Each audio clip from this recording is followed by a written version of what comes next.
pararse y a ponerle el nombre y hay que dedicarle tiempo. Eso no y hay que aprender, no sale solo tampoco. Entonces, es una de las cosas que yo, que yo espero conseguir también por medio de mis pinturas, de mis cuadros, ¿no? Como una invitación a que el espectador se pare, porque muchas veces me dicen, explícamelo.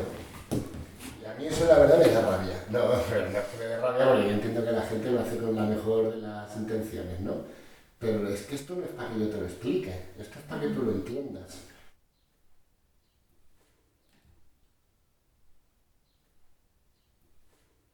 La pintura abstracta, pues eso te pide, en el mundo en que vivimos de prisas y de tener montones de curros y de cosas, de preocupaciones, pues que primero que hagamos un alto, ¿no? Que te detengas, que te pares y te preguntes qué es lo que tengo delante, qué es lo que estoy viendo y qué me hace sentir.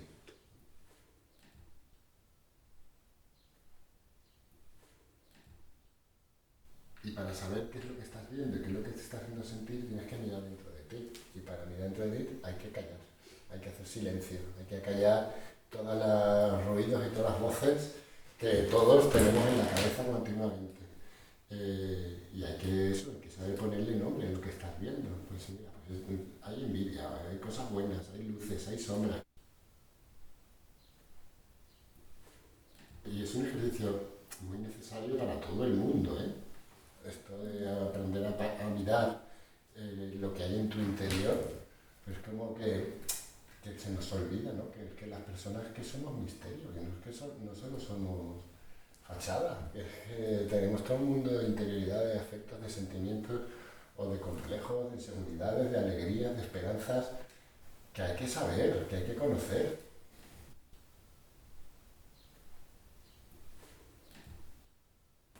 La abstracción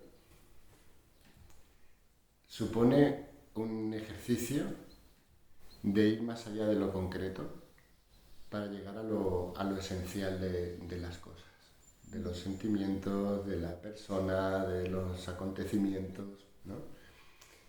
Cuanto más concreto es algo, es más individual.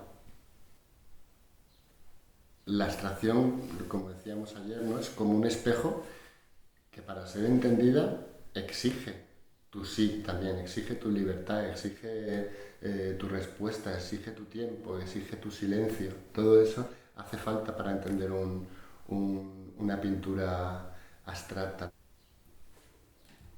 Porque es ahí donde en un sentimiento, en una experiencia, en lo que el cuadro está contando, las dos personas, el artista y el espectador, se pueden encontrar.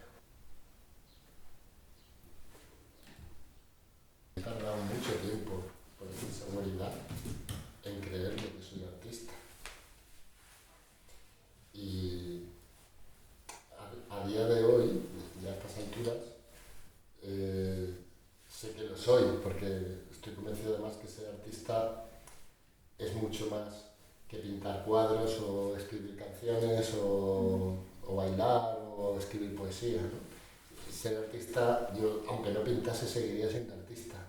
Me he encontrado con mucha gente que es artista y no ejerce. Ser artista es una manera de entender el mundo, de entenderte a ti mismo, de relacionarte con el mundo, con los demás, los que somos creyentes con Dios.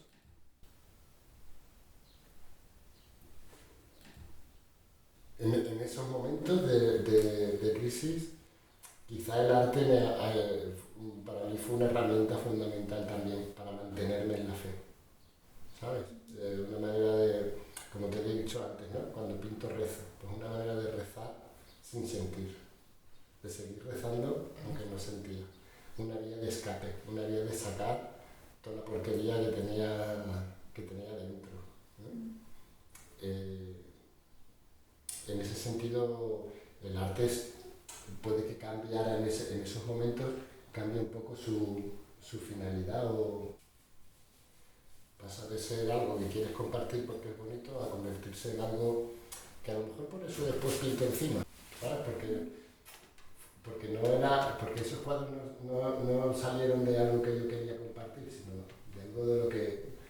era como sacar la basura, ¿no? Como respuesta a una necesidad más profunda, mía, personal.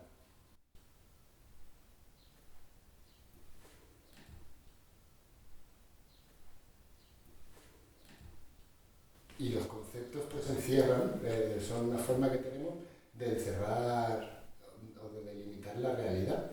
Entonces, en cambio, el lenguaje artístico no tiene conceptos. Va directamente a las emociones, al sentimiento, va directamente al alma, ¿no? Y a la hora de hablar de la experiencia del misterio, de la experiencia de Dios en cristiano o de la experiencia de la trascendencia, pues es un lenguaje mucho más apropiado incluso que el verbal. Nosotros, por ejemplo, desde la fe cristiana, creemos en un Dios que no te obliga nunca. Un Dios para el que tu libertad es sagrada. Porque creemos que tú has sido creada, o yo he sido creado, en el amor, desde el amor y para el amor. Y el amor exige libertad. En el momento en que no hay libertad no puedes amar.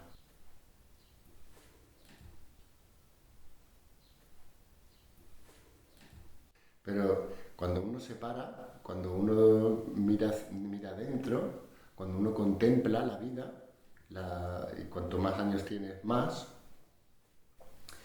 esa experiencia del misterio o esa pregunta sobre el misterio siempre te surge.